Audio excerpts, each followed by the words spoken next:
नमस्कार दोस्तों, आज के इस वीडियो लेक्चर में एक बार फिर आपके लिए एआईबी एग्जाम को देखते हुए एक एमसीक्यू सीरीज लेके आए हैं जो कि 20 क्वेश्चंस का है। देर ना करते इस वीडियो को स्टार्ट करते हैं। पहला क्वेश्चन है, which of the following is not a tort? Option A trespass to land, option B defamation, option C breach of contract, option D negligence. इस प्रश्न का उत्तर देने के लिए आपके पास 3 सेकंड है। इसका सही उत्तर है option C breach of contract. In tort law duty of care is associated with which case? Option A Donoghue versus Stevenson, option B Rylands versus Fletcher, option C Ashby versus White, option D Carlill versus Carbolic Smoke Ball Company. इस प्रश्न का उत्तर देने के लिए आपके पास 3 second है। इसका सही उत्तर है option A Donoghue versus Stevenson. The principle of vicarious liability holds an employer liable for the torts of its employees committed in the course of employment. Which case establish this principle? Option A Salmon versus Salmon, option B Lister versus Hasley Hall Limited, option C Smith versus Leach Brain and Company, option D Hilton versus Eckersley। इस प्रश्न का उत्तर देने का पास 3 second है। इसका सही उत्तर है option B. Next question, which of the following is a defence in a negligence claim? Option A contributory negligence, option B strict liability, option C res ipsa liquidator, option D absolute liability. इस प्रश्न का उत्तर देने के लिए आपके पास 3 second है। इसका सही उत्तर है option A. Next question, what does the doctrine of res ipsa loquitur mean? Option A the things speaks for itself, option B the defendant must prove their innocence, option C the burden of proof is on the plaintiff, option D the case must be proved beyond reasonable doubt। इस प्रश्न का उत्तर देने के आपके पास 3 second है। इसका सही उत्तर है option A. Next question, under the motor vehicle act which sections deals with the liability of the owner of the vehicle in case of an accident? Option A section 140, option B section 166, option C section 162, option D section 147। इस प्रश्न को उत्तर देने के लिए बस 3 second है। इसका सही उत्तर है option D. Next question, the motor vehicles act requires which of the following documents to be carried while driving a vehicle? Option A vehicle registration certificate, option B driving licence, option C insurance certificate, option D all of the above. इस प्रश्न का उत्तर देने के लिए आपके पास 3 second है। इसका सही उत्तर है option D. In case of a hit and run accident under the motor vehicles act compensation can be claimed under which section? Option A section 161, option B section 163A, option C section 166, option D section 158। इस प्रश्न का उत्तर देने के लिए आपके पास 3 second है। इसका सही उत्तर है option B. Next question, which sections of the motor vehicles act provides for the establishment of motor accident claim tribunal? Option A section 167, option B section 166, option C section 168, option D section 170। इस प्रश्न का उत्तर देने के लिए आपके पास 3 second है। इसका सही उत्तर है option C. Next question, according to the motor vehicles act the term hit and run accident refers to option A accidents involving unlicensed drivers, option B accidents where the drivers fails the scenes without providing details, option C accident involving multiple vehicles, option D accidents resulting from defective vehicles part। इस प्रश्न का उत्तर देने के लिए आपके पास 3 second है। इसका सही उत्तर है ऑप्शन बी।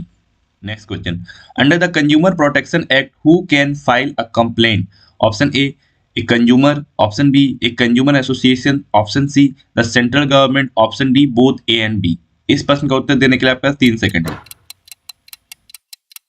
इसका सही उत्तर है option D. Next question, which of the following is not a ground for filing a complaint under the consumer protection act? Option A defective goods, option B deficiency in services, option C unfair trade practice, option D breach of contract. इस प्रश्न का उत्तर देने के लिए आपके पास 3 second है। इसका सही उत्तर है option D. Next question, the consumer protection act 2019 introduce which of the following new provisions? Option A establishment of consumer protection councils, option B establishment of central consumer protection authority, option C creation of state consumer dispute redressal commission, option D expansion of the definition of consumer. इस प्रश्न का उत्तर देने के लिए आपके पास 3 second है। इसका सही उत्तर है option B. Next question, consumer dispute redressal commission at the district level is known as option A national consumer dispute redressal commission, option B state consumer dispute redressal commission, option C district consumer dispute redressal forum, और D central consumer protection authority. इस प्रश्न का उत्तर देने के लिए आपके पास 3 second है। इसका सही उत्तर है option C. Next question, what is the maximum amount for which a district consumer dispute redressal forum can entertain complaints, option A ₹10 lakhs, option B ₹20 lakhs, option C ₹1 crore, option D ₹50 lakhs। इस प्रश्न का उत्तर देने के लिए आपके पास 3 second है। इसका सही उत्तर है option D. Next question, under the consumer protection act 2019 what is the time limit for filing a complaint, option A 1 year from the date of occurrence of the cause of action, option B 2 years from the date of occurrence of the cause of action, option C 3 years from the date of occurrence of the cause of action, option D 6 months from the date of occurrence of the cause of action। इस प्रश्न का उत्तर देने के लिए आपके पास 3 second है। इसका सही उत्तर है option B. Next question, which section of the Consumer Protection Act 2019 deals with the power of the Consumer Dispute Redressal Commission to issue interim orders, option A section 73, option B section 74, option C section 76, option D section 70। इस प्रश्न का उत्तर देने के लिए आपके पास 3 second है। इसका सही उत्तर है option B. Next question, under the consumer protection act 2019 which of the following is not considered an unfair trade practice, option A false advertising, option B deceptive marketing schemes, option C genuine product quality claims, option D misleading representation। इस प्रश्न का उत्तर देने के लिए आपके पास 3 second है। इसका सही उत्तर है ऑप्शन सी।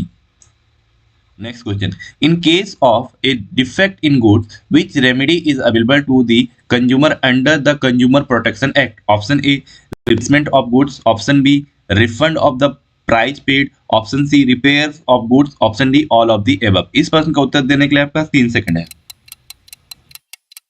इसका सही उत्तर है option D all of the above। Next question, the Consumer Protection Act 2019 introduced a provision for mediations to the resolve consumer dispute, which of the following statement is correct, option A mediation is made before approaching consumers forms, option B mediation is optional and can be opted for at any stage, option C mediation is only available in the National Consumer Dispute Redressal Commission, option D mediation is not recognized under the act।